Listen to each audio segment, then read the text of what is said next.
Welcome to News Beacon, your trusted source for breaking headlines, global insights, and sharp analysis from around the world. If you're new here, don't forget to hit that subscribe button and turn on notifications so you never miss an update. The South China Sea looks calm, its surface glistening under the tropical sun, stretching endlessly toward the horizon. To the untrained eye, it's a picture of serenity, a vast expanse of blue, dotted with fishing boats and cargo ships, seemingly at peace. But beneath this calm exterior, tension churns like the restless currents below. The water hides a storm of conflict, invisible to those who only glance at the surface. Out here, a small Filipino fishing boat bobs on the waves, dwarfed by the looming shadow of an approaching Chinese Coast Guard vessel. The difference in size is stark. One a symbol of tradition and survival, the other of power and authority. This is a familiar scene. Filipino fishermen who for generations freely roamed these waters now find themselves under constant watch. What was once a daily routine has become a source of anxiety as they face intimidation and harassment from foreign ships. The Chinese ship circles, engines roaring and echoing across the waves, sending a clear and unmistakable message. These waters, long shared by many, are now claimed by China. The show of force is meant to intimidate, to remind the fishermen of their vulnerability. For the fishermen, fear and anger mix in equal measure. This sea is more than just water, it's their heritage, their source of food, and the foundation of their communities. Every catch is a lifeline, every journey a risk. Now, they're treated as trespassers in their own backyard, forced to navigate invisible lines drawn by distant powers. The sense of injustice is palpable, as livelihoods are threatened by forces beyond their control. Each encounter at sea shortens the fuse, raising the stakes and pushing the region ever closer to a dangerous flashpoint. The tension is not just between ships, but between nations, with every standoff carrying the risk of escalation. These standoffs are symptoms of a much larger struggle, a contest for control, resources, and influence that involves not just China and the Philippines, but many countries in the region. China claims nearly the entire South China Sea, its sweeping 9-dash line overlapping with the exclusive economic zones of the Philippines, Vietnam, Malaysia, Brunei, and others. The result is a tangled web of competing claims and rising tensions. Over the years, China has transformed reefs and rocks into sprawling artificial islands, complete with airstrips, radar domes, and military outposts. These new islands serve as both fortresses and symbols of China's growing reach. Trillions of dollars in trade pass through these contested waters every year, making the South China Sea not just a regional issue, but a global hotspot. The world's economies depend on these shipping lanes, raising the stakes for everyone. For China, the struggle is about power, history, and national pride. The government points to ancient maps and historical voyages to justify its claims, framing the dispute as a matter of sovereignty and destiny. For the Philippines, it's about sovereignty, survival, and the right to live off the sea that has sustained its people for centuries. The flag on a fishing boat is more than a symbol, it's a statement of resistance. The fishermen are on the front lines of this conflict, their daily work now an act of quiet defiance. Every net cast is a stand for their rights, every trip to sea a test of courage. Coast Guard ships, water cannons, and maritime maps have replaced armies and guns, but the stakes are no less real. The battle for the South China Sea is fought with paperwork and patrols, but its impact is felt in every coastal village. Their struggle is a test of their nation's will to stand up to a giant, and a reminder that the fate of the South China Sea will shape the future of the region and the world for generations to come. In 2013, the Philippines decided to take a bold and unprecedented step in its long-standing dispute with China over the South China Sea. Instead of sending warships or engaging in military confrontation, the country chose a different battlefield, one of international law. Filipino lawyers, diplomats, and legal experts assembled a formidable team, determined to challenge China's sweeping maritime claims not with force, but with arguments and evidence. They brought their case to the Permanent Court of Arbitration in The Hague, a respected international tribunal. The heart of their challenge was China's so-called 9-dash line, a vague boundary that claimed almost the entire South China Sea as Chinese territory, overlapping with the exclusive economic zones of several Southeast Asian nations. The central question before the court was simple, yet profound. What are the rules that govern the sea? Who truly owns the waters, islands, and resources of the South China Sea? The answer lay in the United Nations Convention on the Law of the Sea, or UNCLOS, a treaty signed by most nations, including both the Philippines and China. After 3 years of hearings, evidence, and legal arguments, the court delivered a landmark verdict in July 2016. The world watched as the decision was announced, knowing it would have far-reaching consequences for international law and regional stability. The tribunal declared China's 9-dash line legally invalid, stating that it had no basis under international law. This was a historic moment, as it directly challenged China's expansive claims and set a precedent for how maritime disputes should be resolved. The tribunal found no evidence that China had exclusive control or historic rights over these waters. Instead, it emphasized that the South China Sea is a shared space, governed by international rules, not by unilateral claims or military might. The ruling affirmed a fundamental principle: all nations, regardless of size or power, must follow the same rules. International law applies equally to everyone, and no country can simply redraw boundaries to suit its interests. The court also clarified the status of the Spratly Islands, a group of contested features in the South China Sea. It ruled that none of them qualify as true islands capable of generating extensive maritime zones. Most are rocks or reefs, granting only limited or no maritime rights, which further weakened China's claims.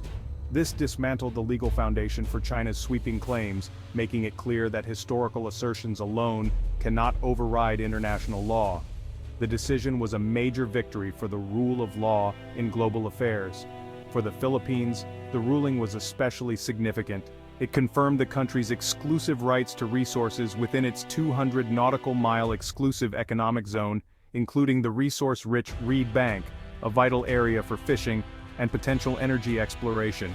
The court found that China had violated Philippine rights by interfering with fishing activities and oil exploration within these waters. This recognition gave Filipino fishermen and the nation's economy a much-needed boost in their struggle for access and security. The ruling provided the Philippines with a powerful legal shield, a tool to assert its rights on the world stage, even if it lacked the military strength to enforce the decision directly. It was a moral and diplomatic victory, if not a military one. The world now had a clear legal answer to one of the most contentious maritime disputes of our time. But the question remained: would this ruling change the reality on the water, or would power politics continue to shape the fate of the South China Sea? After the 2016 ruling, the victory felt hollow, celebrated by legal experts and international observers, but ignored where it mattered most: at sea. The world watched as the Philippines won a landmark case at The Hague, but on the waves, little changed. Fishermen still faced harassment, and the disputed waters remained tense. The ruling was hailed as a triumph for international law, yet its impact seemed to stop at the shoreline. The previous Philippine administration chose to downplay the decision, prioritizing economic opportunities and seeking closer ties with Beijing. Instead of pressing the advantage, they opted for diplomacy and dialogue, hoping to secure investments and avoid confrontation.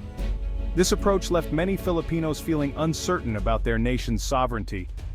Meanwhile, China's ships continued to patrol the contested waters, enforcing their sweeping claims despite the legal defeat. Their presence was a daily reminder that in the South China Sea, power often spoke louder than paper. But a new administration brought a shift in strategy. Determined to turn the legal victory into something tangible, the government decided it was time to make the court's decision visible, not just in words, but on the map itself. The government unveiled a new official map, boldly marking the Philippines' maritime zones as defined by international law. This was a public declaration, a way to show both citizens and the world exactly where the country's rights extended. This act was more than just cartography, it was a powerful political statement. Drawing these lines was a way of reclaiming space, of asserting identity and sovereignty in the face of ongoing challenges. The new map replaced China's ambiguous 9-dash line with precise, internationally recognized boundaries. Where there was once uncertainty, there was now clarity, lines that could be pointed to, taught, and defended. The map quickly became an educational tool for students, a symbol of pride for citizens, and a diplomatic instrument in international forums.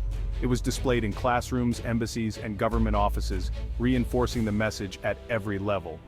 The message was clear: these are our boundaries, and we are prepared to defend them. The government emphasized its commitment to protecting its maritime rights, both through diplomacy and, if necessary, through presence at sea. Maps shape how we see the world. This one was about more than geography. It was about reclaiming the national narrative and inspiring a sense of unity and purpose. The line drawn at The Hague was now inked onto the official record, transforming a legal principle into a living reality for the nation. The Philippines was no longer passive. It was standing tall, asserting its rights for all to see, and inviting the world to recognize its place on the map. The new Philippine map, unveiled in August 2025, is a model of legal clarity. China's 9-dash line is gone. In its place, the Philippines' 200 nautical mile exclusive economic zone is boldly marked. The waters are labeled the West Philippine Sea, a powerful assertion of sovereignty. Key features like Scarborough Shoal and Reed Bank are shown firmly within Philippine jurisdiction. The map clarifies who has the right to fish, drill, and explore in these waters. It follows international law, showing only 12 nautical mile zones around rocks, not the vast claims China asserts. Schoolchildren will learn from this map, diplomats will use it in negotiations, commanders will plan patrols by it. It standardizes the national understanding of territory and rights. The map is more than lines. It's the embodiment of the nation's legal rights and resolve. It's a tool for unity and a shield against external pressure. The Philippines has turned legal victory into a visible, lasting claim. For millions in Philippine coastal communities, these lines mean survival. Fishing is their lifeblood, passed down through generations. When Chinese ships block access to traditional grounds, families go hungry. Fishermen describe being blasted by water cannons, chased away, and returning empty-handed. The psychological toll is heavy: fear, anger, and helplessness. The new map offers hope, a promise that the government stands with them. The conflict also blocks vital oil and gas exploration, costing the country billions. The map reasserts the right to these resources, laying groundwork for future partnerships. Ultimately, this is a human story about dignity, security, and the right to a future. The Philippines' bold move sends ripples through Southeast Asia. ASEAN, the regional bloc, has long struggled to unite against China's assertiveness. The new map gives other claimants, like Vietnam and Malaysia, a rallying point. But divisions remain, as some members depend on Chinese investment and resist confrontation. The map could force ASEAN to take clearer positions, risking unity but injecting urgency into stalled negotiations. The ultimate goal, a binding code of conduct in the South China Sea, based on law, not power. The Philippines map challenges the region to choose between consensus and principle. Beijing's response was swift and fierce. China's foreign ministry denounced the new map, calling it a violation of sovereignty. State media showed naval drills, underscoring China's military resolve. Editorials accused the Philippines of being a U.S. pawn and warned of consequences. For China, the South China Sea is a non-negotiable core interest, vital for trade, security, and national pride. The map is a direct challenge to China's worldview, which favors power over law. The standoff is now about more than territory, it's about who sets the rules in Asia. In Washington, the U.S. welcomed the new map, backing the Hague ruling. The U.S.-Philippines Mutual Defense Treaty means American support is more than words. Recent statements clarify, an attack on Philippine vessels in the South China Sea could trigger U.S. defense commitments. The U.S. conducts freedom of navigation operations to challenge China's claims and keep sea lanes open. America's interest is global trade and upholding the rules-based order. The new map gives the U.S. a clear legal basis for support. Defending the Philippines is now about defending international law itself. The Eagle's watch is active, counterbalancing the dragon's roar. The new Philippine map marks a new chapter, not an end. Tensions will rise, more standoffs, more diplomatic protests, more risk of escalation. The Philippines will rally allies, pursue legal action, and strengthen its maritime forces. The goal: raise the cost of aggression and show resolve. This is a test for the global order. Will law or might prevail? The outcome will set a precedent for disputes worldwide. The map is a declaration. The Philippines will not let its future be dictated by force. The world is watching to see which tide will win, the tide of power or the tide of law.